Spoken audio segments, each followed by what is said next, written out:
Olá, sejam bem-vindos e bem-vindas a mais um CESP Entrevista. Para esta edição, que vai ao ar em março, Mês Internacional das Mulheres, recebemos a professora Suzana Can Ribeiro, que é diretora do Instituto Alberto Luiz Coimbra de Pós-Graduação e Pesquisa de Engenharia da Universidade Federal do Rio de Janeiro, ou seja, a COP da UFRJ.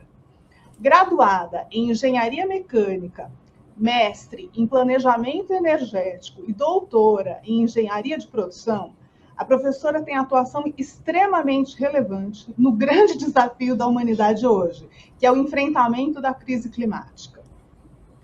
Participando desde 2007 da elaboração dos relatórios do Painel Intergovernamental de Mudanças Climáticas, o IPCC, ela integrou naquele ano o grupo de cientistas agraciado com o Nobel da Paz pela dedicação a estudos sobre mudança do clima e aquecimento global.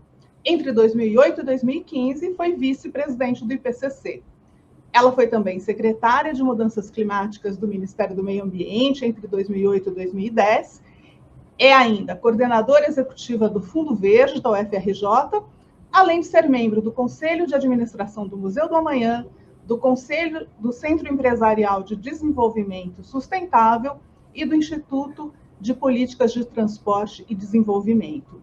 Professora, seja muito bem-vinda e muitíssimo obrigada por estar conosco para essa conversa, nessa ocasião especial em que celebramos o Mês Internacional das Mulheres, refletindo um pouco aí sobre a participação, especialmente das engenheiras, no mercado de trabalho e nos postos de tomada de decisão, das questões relevantes para o bem-estar da população, da humanidade e o desenvolvimento sustentável, e para falar sobre esse tema que é o tema, né, da humanidade. Seja muito bem-vinda. Obrigada, Rita. Professora, começando então pela nossa grande questão, qual o panorama geral da crise climática em curso? Ainda é possível reverter, embora a gente esteja aí vivenciando os tais eventos extremos com muita frequência, estamos aí com uma tragédia em andamento, na verdade, agora, né, em Juiz de Fora, aqui no Brasil.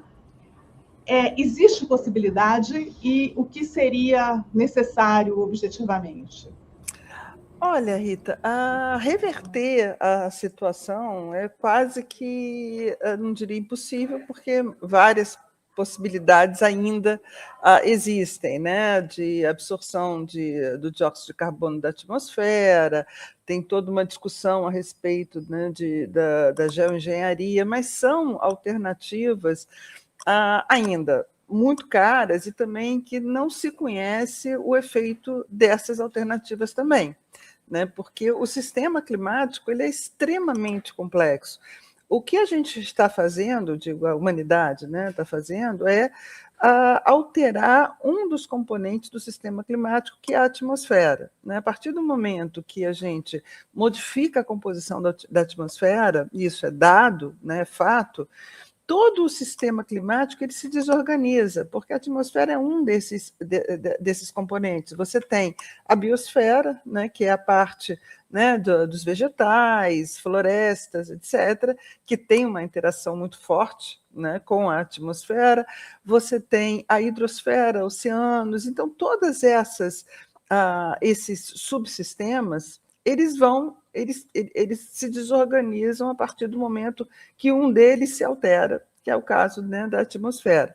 Então, você fazer alguma interferência, né, nessa composição da atmosfera, como, por exemplo, absorver, né, retirar o CO2 dela e talvez colocar no subsolo, etc., poderá causar outros impactos que a gente nem conhece ainda, né? Então, quando a gente fala que existe ainda um certo grau de incerteza, o grau de certeza está exatamente nesses desdobramentos, né? Não há incerteza no sentido que a gente está mudando a composição da atmosfera. Isso é fato, não tem mais incerteza associada a isso. Também não temos incerteza no que significa esse aumento, né, de gases de efeito estufa na atmosfera com aumento de temperatura da Terra. Isso também é fato. Agora, esse aumento de temperatura, né, que ocasionado pelo aumento de gases de efeito estufa, o que ele ocasiona, né, em todo o resto, né, do sistema climático, aí sim residem algumas incertezas, né, e principalmente quando a gente vai para um ambiente mais localizado, né? No caso, a gente trabalha muito com médias, né?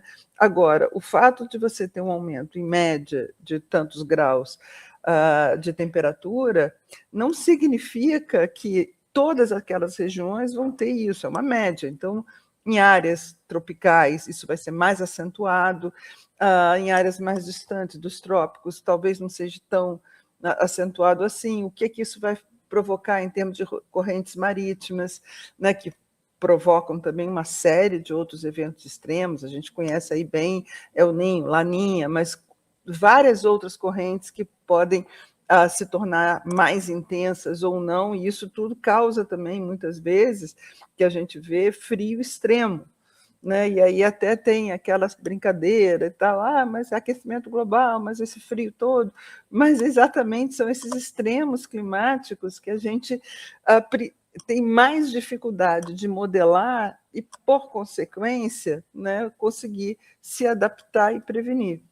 Mas o que eu vejo, Rita, como essencial é a gente trabalhar não apenas, né, nessa questão de reduzir as emissões, né, da mitigação, mas se adaptar, né, porque a gente já aumentou a temperatura, né? Então, não só nós aumentamos a temperatura, como a população mundial está crescendo e, com isso, começa a ocupar várias áreas de risco, né? Então, quando há anos atrás, há centenas de anos atrás, você tinha algum evento climático extremo, o impacto, o dano era menor porque não tinha muita gente, né? Então, sabe, cair muita chuva, alagar uma região e tal, não só não tinha muita gente a ser impactada, como também você tinha muitas áreas para se ir.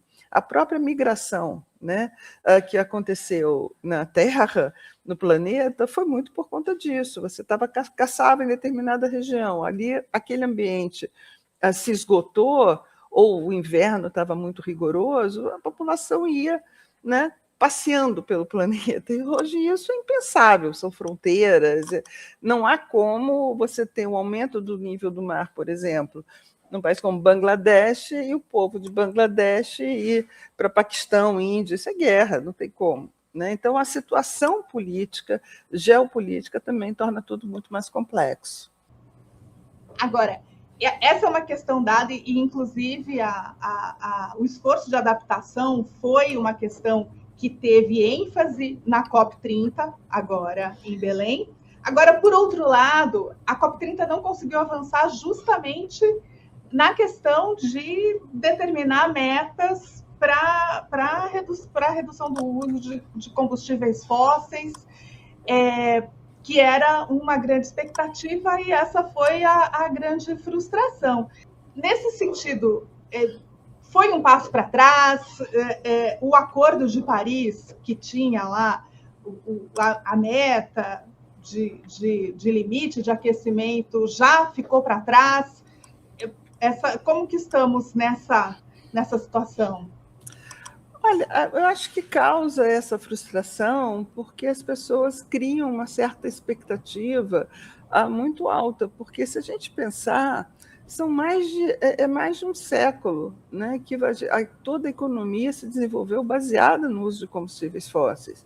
É muito difícil, de fato, você imaginar toda uma estrutura econômica mundial a se afastar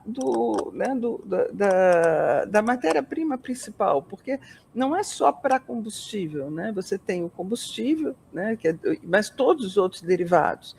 E, somado a isso, tem uma questão também da versatilidade, né, do petróleo, né? O petróleo ele te dá uma série de derivados para várias aplicações, né? Então, você tem a gasolina, você tem o diesel, tem o querosene de aviação, você tem o óleo combustível, você tem o lubrificante.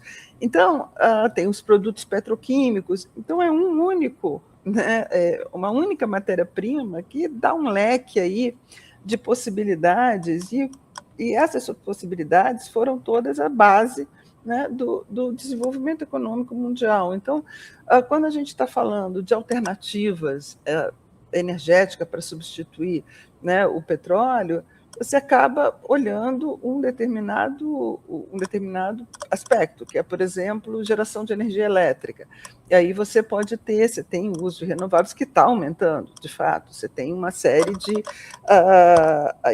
aumento da geração de energia renovável no mundo todo, mas é uma quantidade muito grande que a gente tem e crescente, né, de demanda por energia, né? Não só porque cada vez se usa mais energia elétrica, né, para uma série de questões, como, por exemplo, o uso está sendo falado muito, né, atualmente, data center, toda a economia digital, isso tudo utiliza energia, né? E, além disso, você tem também toda uma população que está não só chegando, então pressiona por mais consumo, como também aumentando a renda, né? O consumo de energia está muito associado ao aumento de renda, o que é desejável, né? Então, a partir do momento que você está tendo um aumento de renda da população crescente, você vai pressionando por mais energia. Então, é uma equação realmente muito difícil de ser resolvida. Então, eu acho que essa expectativa, né, de que a gente vai se livrar, entre aspas, dos combustíveis fósseis, é uma coisa de longo prazo. Eu acho que o objetivo realmente é você ir se afastando, né, reduzindo a dependência de fósseis, mas eliminá-los da nossa matriz energética é uma coisa que eu acho que está muito distante ainda, apesar de ser desejável. Agora, o que eu acho que é um fator complicador aí é porque também a gente está mexendo com uma série de questões que são de comércio internacional, de competitividade, porque aquele país que começar a taxar muito seu carbono ou o uso de fósseis, etc., ele começa a perder competitividade com outro que não fez. Então, uma solução coletiva é muito difícil, né? Principalmente porque cada país tem a sua especificidade. Então, tem a questão de equidade, de ser justo, da transição justa. Você não pode, por exemplo, exigir que um país muito pobre, que tem muito carvão, por exemplo, que ele deixe de usar o carvão dele, que precisa para gerar energia, e importe algum outro combustível que vai tornar tudo naquela região mais cara. Então, essas questões todas são de uma complexidade monumental. Então, eu acho que é natural que se tenha essa esperança, mas eu nunca me frustro, porque eu acho tão difícil que tudo que consegue eu já acho ótimo, porque é muito difícil mesmo. Pensando no Brasil, a gente fala muito que a nossa matriz energética é majoritariamente limpa, né, por conta de todo o potencial das hidrelétricas e também das outras energias renováveis, solar, eólica. Mas o Brasil consegue ser vanguarda nesse campo? A gente tem condições de fazer mais do que está sendo feito? A Petrobras tem papel a cumprir, embora seja nossa empresa de petróleo, tem papel a cumprir aí nesse desafio da transição energética? Olha, a gente já foi líder no caso, né, do etanol. O Brasil foi líder durante muito tempo, acabou perdendo essa liderança, mas nós fomos um país pioneiro no uso, né, do etanol combustível em substituição à gasolina. Até hoje a gente tem uma disponibilidade de etanol em todo o território nacional, considerando o tamanho do Brasil, isso é um fato realmente de destaque, que merece destaque. A gente começou a utilizar a questão dos combustíveis, dos veículos flex, que foi também uma coisa muito inovadora, né? Então, você pode usar qualquer mistura, né, de gasolina, que já é misturada com álcool anidro, mas se quiser misturar com hidratado também. Ou seja, o Brasil ele tem realmente, principalmente no caso de biocombustíveis, nós temos aí um papel de destaque e de liderança. Agora, eu acho que a gente poderia, de fato, ter um papel muito maior, não apenas no biocombustível, mas também biomateriais, o uso da biomassa, porque a biomassa ela tem, né, basicamente os mesmos componentes do petróleo, né? Você tem, tem carbono, hidrogênio, etc. Não é só uma questão, mas é uma fonte realmente de muito valiosa, né, para a economia se a gente começar a utilizá-la, né, numa escala maior para combustível, para material, na biotecnologia. Então, acho que o Brasil poderia ser, de fato, uma potência nessa área da bioeconomia. Em relação à Petrobras e as ações, né, da Petrobras, também tem uma questão que merece, enfim, destaque e é interessante, que é também você conseguir, e eu acho que a Petrobras tem feito isso, conseguir extrair, né, um barril de petróleo com o menor consumo de energia possível, ou seja, ter um barril de baixo carbono, entre aspas, porque os campos são muito produtivos, você começa a ter também uma eficiência no processo como um todo. Então, buscar essa eficiência também é interessante, que para cada barril de petróleo, você tem uma emissão associada a essa exploração. E explorar de maneira mais eficiente também é um passo a ser perseguido, porque também vai estar emitindo no final menos pelo aquele mesmo barril de petróleo. Eu acho que cada vez mais o barril de petróleo, o seu conteúdo de carbono associado, começará a ser cada vez mais valorizado, né, porque é uma atividade que também é emissora de carbono, não só o uso dos derivados, mas a própria exploração e produção também, o refino também. Então, o transporte, a logística, você tem na cadeia como um todo uma série de pontos que é possível melhorar e reduzir a emissão de carbono associada. Professora, a engenharia brasileira, pensando aí em todas as providências que precisam ser tomadas nesse campo, né? Seja na redução da emissão, seja aí na busca de alternativas para capturar carbono, seja, sobretudo, na adaptação, né? Na busca aí de resiliência para as cidades, são um monte de tarefas. A engenharia brasileira está inserida nesse contexto? Está planejando, está executando, está com protagonismo nesse desafio no Brasil?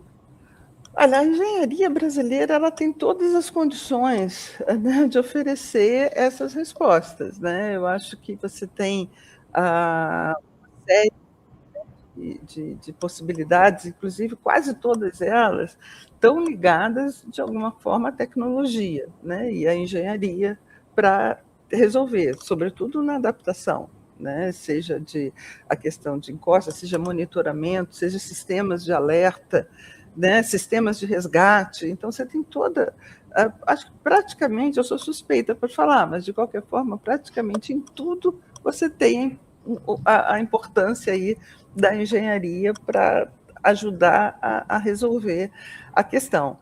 O que eu acho que aí não é só na engenharia, é o próprio sistema, né, brasileiro de educação, as universidades, isso tudo tem sido, né, muito depauperado, né, os investimentos, de uma maneira geral, na educação superior, na pós-graduação, você acaba tendo, né, uma parte significativa do recurso para, né, a questão da engenharia acaba sendo, curiosamente, vindo exatamente da indústria do petróleo, porque existe, né, uma cláusula, né, que é muito importante para a inovação tecnológica brasileira, que associa, né, um percentual né, do faturamento daquela produção de petróleo para ser destinada à inovação, pesquisa e desenvolvimento.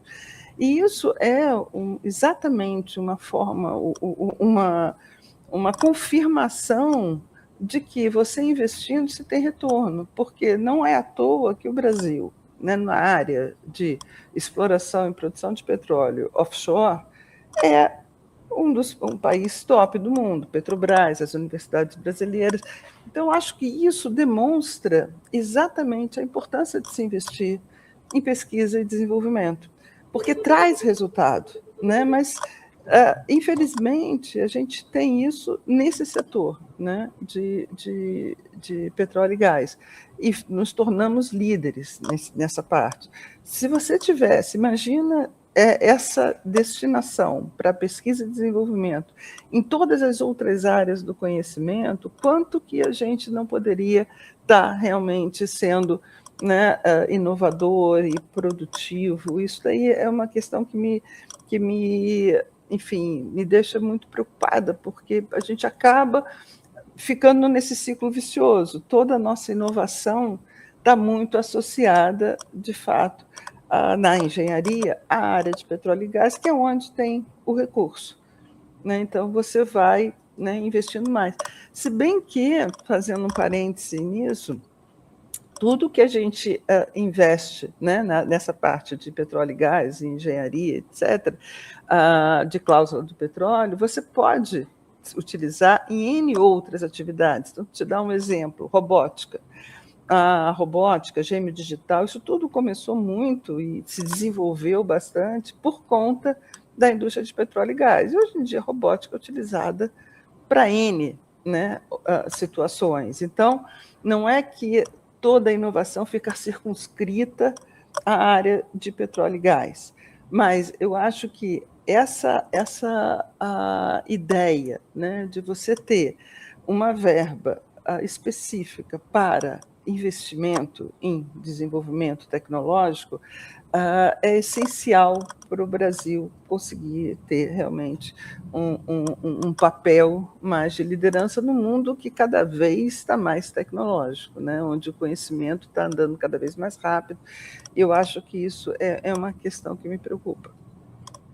Professora, falando aí sobre as demandas de transição energética, tem que ser uma transição justa, todas, e muito se discute assim, como as mulheres como uma parte da população mais vulnerável aí à crise climática, aos eventos e etc. Agora, como é que fica o capítulo das mulheres no enfrentamento da crise climática, especialmente aí as mulheres engenheiras da área tecnológica? Tem espaço para essa atuação? Como que a senhora, que é uma mulher nesse papel, vê esse cenário? Olha, Rita, tem espaço, sim. Eu acho que, principalmente num ambiente mais acadêmico, de pesquisa, etc., é mais fácil, né? Porque você tem, e eu acho que cada vez a gente tem mais, né, mulheres na composição da minha diretoria aqui na COP, a gente tem várias mulheres atuando também. Então, eu acho que isso é natural aumentar, né? Porque cada vez você tem mais, né, mulheres ingressando aliás, até em termos de universidade, você tem um aumento, não na engenharia, né, mas de uma maneira geral, você tem muito mais mulheres do que homens cursando universidades, se formando até. Mas o que eu acho que é uma questão que aí sim vale né, ter algum tipo de interferência externa, em outros setores onde, principalmente empresas né, da iniciativa privada, etc., porque por concurso, em tese, você faz o concurso, passou, né, você ingressa naquela carreira. Porque em outros ambientes, e eu acho até que é natural, você, quando vai contratar alguém, você naturalmente procura um semelhante, né? Então, é o normal, você se identifica com aquela pessoa. Então, se você tem um mundo muito masculino,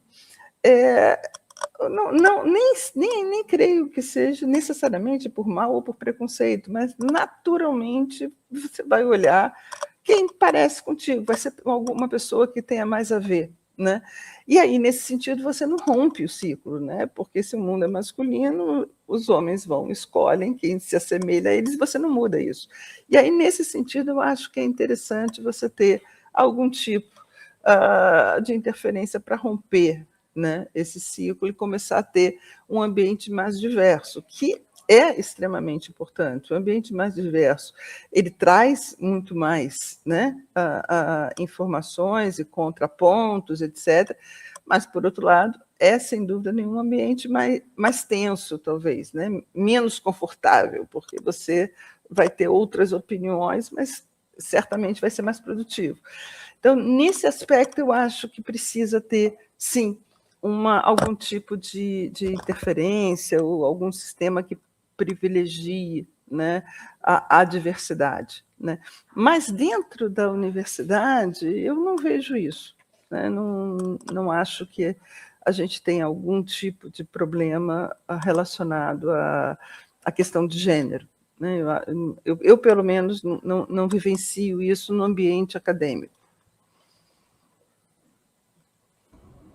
Que bom! É uma boa notícia aí entre os desafios que precisam ser superados. Mas só para pontuar, Rita, só uma questão, eu sou uma pessoa muito privilegiada, né? Então eu não posso falar em termos assim gerais, porque não tem a menor dúvida que a mulher que tem, no meu caso, né, eu tive 3 filhos, etc., mas eu sempre tive apoio do pai dos meus filhos, eu nunca tive uma dificuldade adicional que muitas mulheres às vezes têm, porque tem que ou os parceiros não colaboram, não ajudam, enfim, tem algum tipo, né, outro tipo de dificuldade que eu felizmente eu não tive, mas de qualquer maneira a nova geração, eu percebo, mais nova, né, do que a minha, eu vejo meus colegas, né, homens, etc., não há diferença entre eles no cuidado dos filhos deles, que ainda são pequenos, né? Os meus são todos adultos, mas das crianças, eles dividem igualmente. Não é nem assim, vou fazer um favor, minha mulher pediu. Não tem isso, sabe? Então, acho uma coisa muito positiva.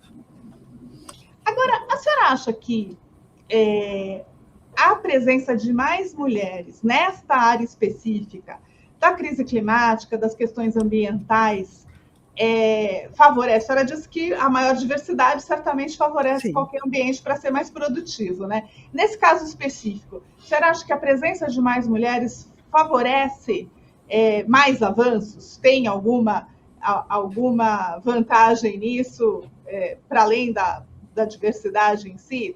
A senhora observa alguma diferença? Não, eu acho que o avanço está associado realmente na diversidade mesmo, né? Das opiniões, etc. Não por ser mulher exatamente, mas por ser mulher, por ter pessoas fora do eixo Rio-São Paulo, por exemplo, falando da questão da discussão climática no Brasil. Né? Então, eu acho que tem que olhar toda essa diversidade cultural, geográfica, de gênero. Isso tudo vai criando, né,